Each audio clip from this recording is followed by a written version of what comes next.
já de volta. Eu disse para você que seria muito rápido. Seja muito bem-vindo. Você que está chegando agora, esse é o nosso programa muito especial, nosso programa Vida e Saúde. Estamos ao vivo, viu? Estamos ao vivo. E hoje, claro, falando sobre tratamento de câncer. Conosco, uma das maiores autoridades no assunto, o Dr. Fernando Medina, médico oncologista, diretor clínico do Centro de Oncologia de Campinas, fundador desse Centro de Oncologia e também já foi presidente da Sociedade Brasileira de Oncologia. Está aqui hoje respondendo brilhantemente. Que honra para nós do Vida e Saúde receber aqui o Dr. Fernando. Doutor, o que é um tratamento, por exemplo, chamado imunoterapia?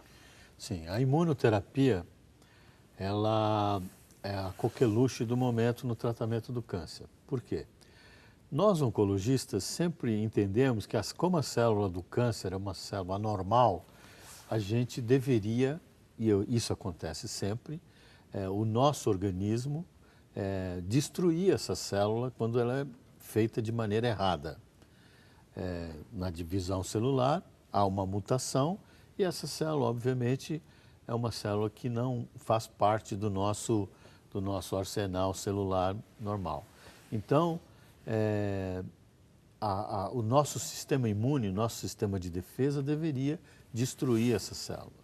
E quando isso não acontece, aparece então o câncer. Então, é uma falha do nosso sistema imune o aparecimento do câncer. Então, o oncologista sempre teve uma obsessão atrás de uma imunoterapia que a gente pudesse dar um tratamento para esse paciente imunoterápico, porque assim a gente ativaria o sistema de defesa e assim a gente poderia matar aquela célula errada.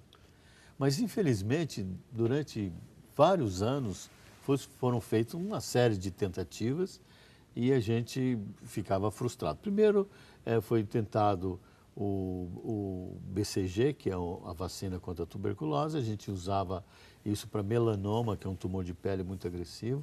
Infelizmente, depois de diversos trabalhos, foi abandonado e vimos que o resultado era ruim. Hoje, o BCG é usado em câncer de bexiga, por exemplo. Ele promove uma reação inflamatória e imunológica na bexiga pós-ressecção do tumor e que prolonga a remissão completa dessa doença. Mas hoje em dia, muitos oncologistas, muitos cientistas estão tentando achar uma solução para a imunoterapia. Primeiro, descobrimos algumas substâncias que nós temos no organismo, chamadas de interleucina, que faz com que esses linfócitos, que são os soldados que nos defendem da infecção ou do tumor, expandem. Então, chamados de interleucina 2, que é utilizada ainda, pouco utilizada, porque ela dá muito efeito colateral. Ela estimula muito o sistema imune e a gente perde muito o controle de como parar esse sistema imunológico. Mas hoje nós descobrimos algumas substâncias que faz com que o linfócito T, que é a célula de defesa principal, bloqueia. Nós descobrimos substâncias que bloqueiam essa ação do linfócito T. E descobrimos também uma medicação que bloqueia o bloqueio. Então, você prossegue com a destruição celular através do linfócito T. Doutor, isso na prática, como é que funciona isso na prática? Ou seja, é uma medicação que você toma anterior, já não tem nada, ou tem que esperar ter o câncer para depois tomar? Não, essa medicação é tomada após ter o câncer. Após? Exato. Né? Por quê? Esse linfócito que deveria destruir, ele é bloqueado por um motivo que a gente não sabe. É o aparecimento desses bloqueadores, dessas células que chama PD1, PD2. Essa substância, ela é bloqueada hoje por medicamentos e faz com que a estimulação do sistema imune continue. E assim, ela consegue destruir a célula do câncer. E hoje nós temos tido resultados espetaculares. Por exemplo, para melanoma, que é um tumor extremamente resistente ao tratamento sistêmico, essas medicações novas de imunoterapia dão um índice de resposta em torno de 50% a 60%. Olha. E quando você consegue essa resposta maravilhosa, você tem por longos períodos. Então, é uma nova, E um novo caminho. o processo anterior, ou seja, se é após o câncer, mas antes disso, doutor, eu não posso ter, poxa, eu quero fortalecer o meu sistema imunológico, né? Eu posso fazer isso, como que eu posso fazer isso para que não desenvolva essa desordem celular chamada câncer? Esse É o X paradigma, da questão. esse é o X da questão. É o que vocês estão perseguindo, doutor. É o que nós estamos perseguindo. Mas hoje nós já entendemos que tem um bloqueador, tem uma molécula bloqueadora do sistema imune e que nós temos uma medicação que bloqueia esse bloqueador, que ativa ainda mais o sistema imune e que deu resultado na clínica. Isso que é o mais importante. Então, quando a gente combina essas medicações, a gente tem um índice de resposta extremamente importante e alguns pacientes são curados com a imunoterapia, coisa que nunca nós tínhamos conseguido antes. Doutor, o nosso amigo Arnaldo Sanches, de Califórnia, Estados Unidos, está perguntando, doutor, o que é o PET scan e como isso pode prevenir o aparecimento de um câncer? Sim, o PET scan é um exame que nós utilizamos para estadiamento da doença. O PET scan ele tem uma característica muito interessante, porque o marcador ele tem uma molécula de flúor ligado à molécula de glicose. E quando é injetado esse contraste, a molécula de glicose tem uma tendência para ir aonde tem proliferação celular e leva com ele a molécula de flúor, que é radioativo e que a máquina consegue fazer um scan pelo corpo inteiro. E isso foi um ganho muito grande, porque hoje, em determinados tumores, nós conseguimos detectar ainda a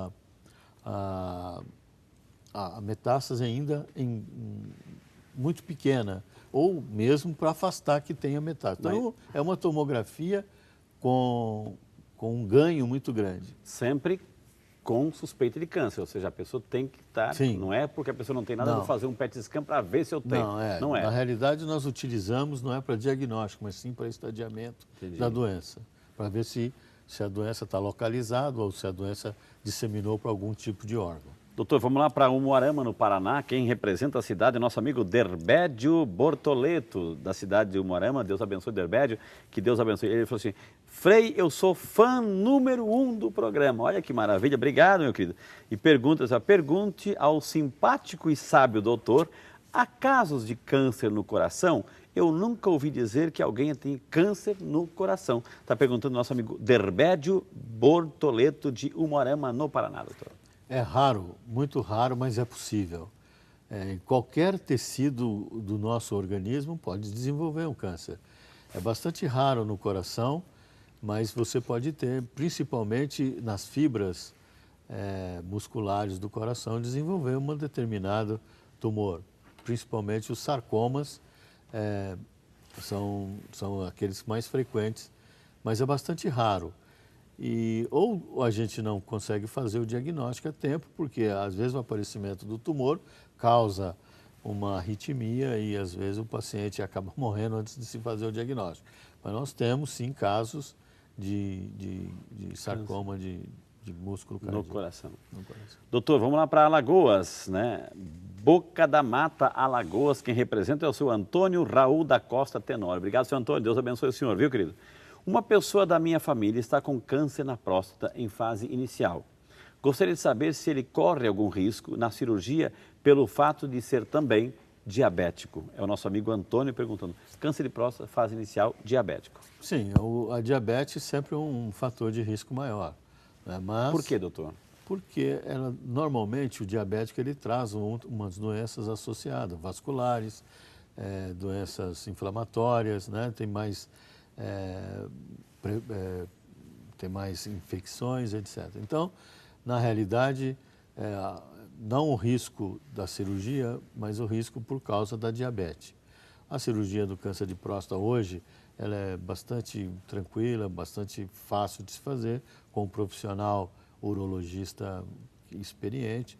e é uma doença plenamente curável, né? Desde que a pessoa também faça a sua parte, que desde o início faça o que reza, né, o protocolo, fazer o exame, PSA, etc., Exatamente. toque retal, para não deixar lá, o doutor falando que é fácil, então eu não vou fazer, etc.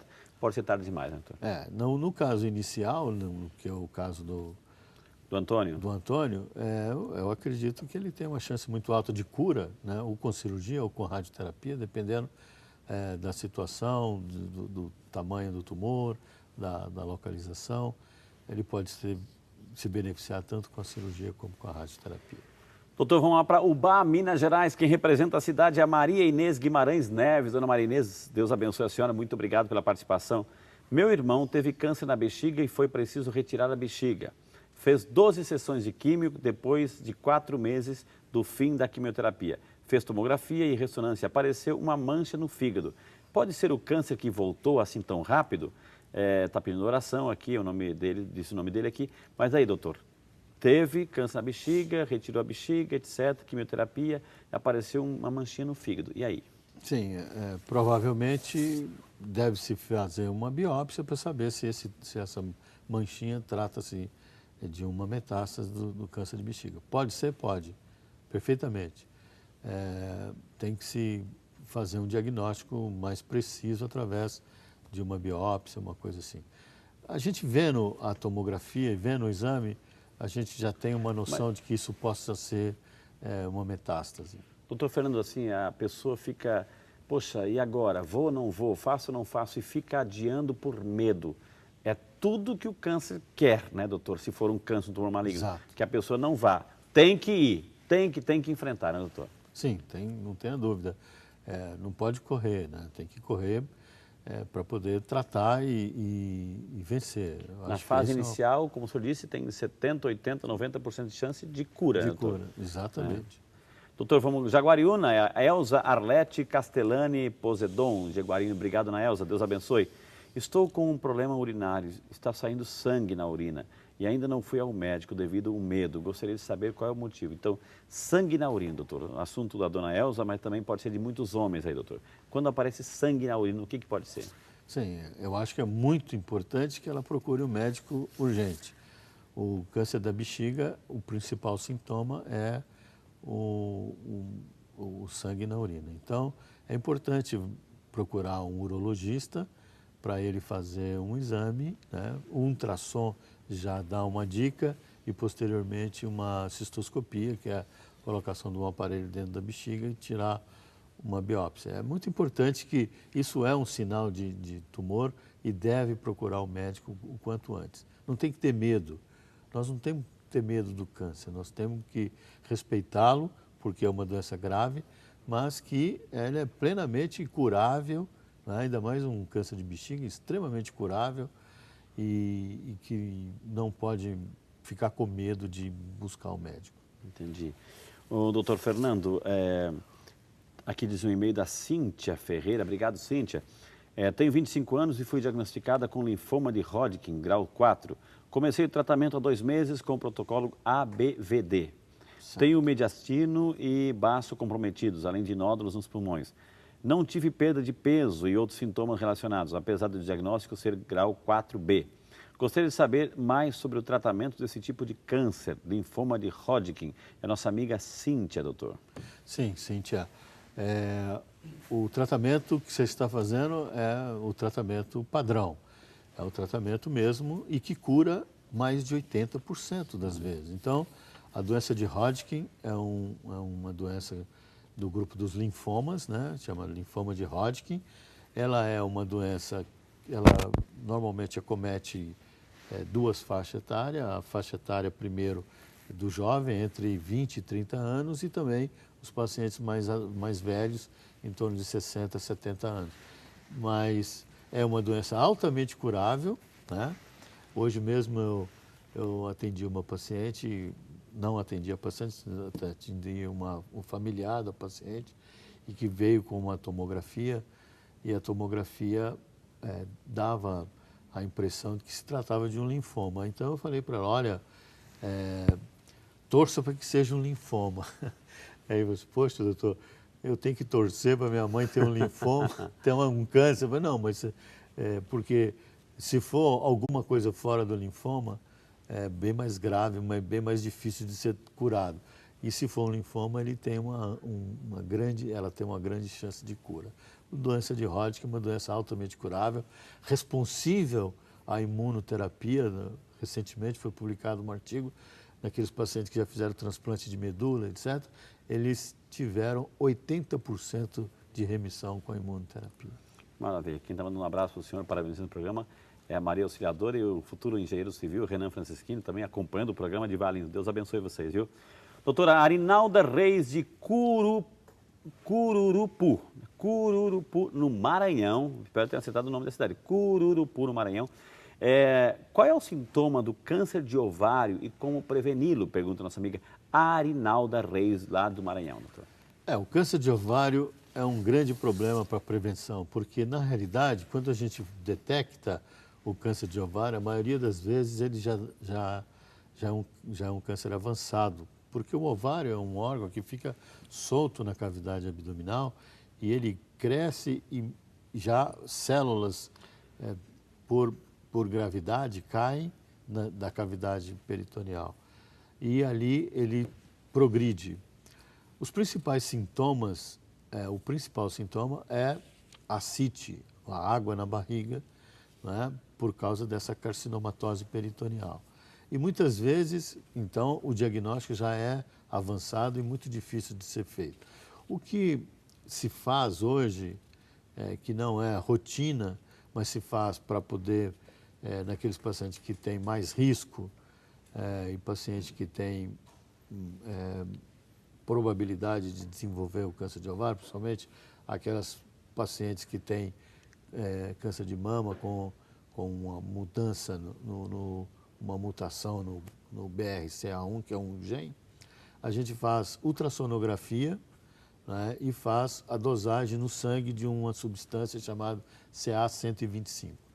O CA-125 ele é uma substância que é produzida pelo câncer do ovário, então nós podemos fazer um segmento disso. Não é convencional fazer rastreamento populacional de câncer de ovário, porque é um tumor que é muito difícil de ser feito o diagnóstico inicial.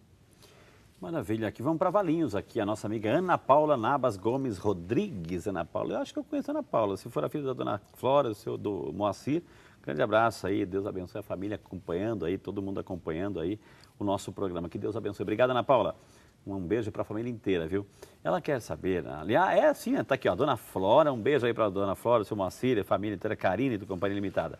Quer saber qual é a diferença entre um câncer benigno de um câncer maligno? E se o benigno pode virar um dia maligno? Obrigado, Ana Paula, família. Fez a pergunta, eis a resposta. O câncer, a gente chama de câncer somente os tumores malignos, né? São os tumores, não existe, a diferença é que o câncer, o neoplasia maligna, o câncer, ele tem a capacidade de infiltrar o tecido e capacidade de emitir célula no fenômeno que nós chamamos de metástase. O tumor benigno, ele não faz isso. Às vezes, o benigno, devido à sua localização, pode trazer problemas e complicações. Por exemplo, um tumor benigno no cérebro, ou um hemangioma, por exemplo, intracerebral, ele pode trazer problema, porque como a caixa craniana ela é fechada, então quando cresce ali pode comprimir e dá problema. Porém, normalmente os tumores benignos, eles nascem benignos e não vira maligno. Doutor, raramente isso acontece. Lipomas, por exemplo, aquela gordura localizada que tem pelo corpo, de repente um nódulo, um carocinho no seio, que não são malignos, isso também são chamados de tumores benignos, doutor? São. O lipoma, por exemplo, ele é um tumor benigno. O fibroadenoma, que é da mama, é benigno. Então, esses tumores, eles podem existir e são benignos sem problema. Agora, não há que negligenciar, né, doutor? Tem assim, vai fazer a palpação, o doutor percebeu que tem algum nódulo, etc., tem que buscar logo ajuda. Não tem dúvida, né? A gente não sabe. Quando palpa uma mama, por exemplo, se essa mama é um fibroadenoma, só através da microscopia que a gente vai poder diferenciar esse tumor maligno do tumor benigno. Maravilha, gente. Olha quantas informações maravilhosas aqui no Vídeo de Saúde com o Dr. Fernando Medina, médico oncologista. Vou chamar mais um intervalo na sequência. Eu quero ler a sua pergunta. Estão chegando aqui, mas ainda não li a sua. Então vai ligando, vai interagindo, vai participando. O programa é seu. E volta já, é claro, só para você.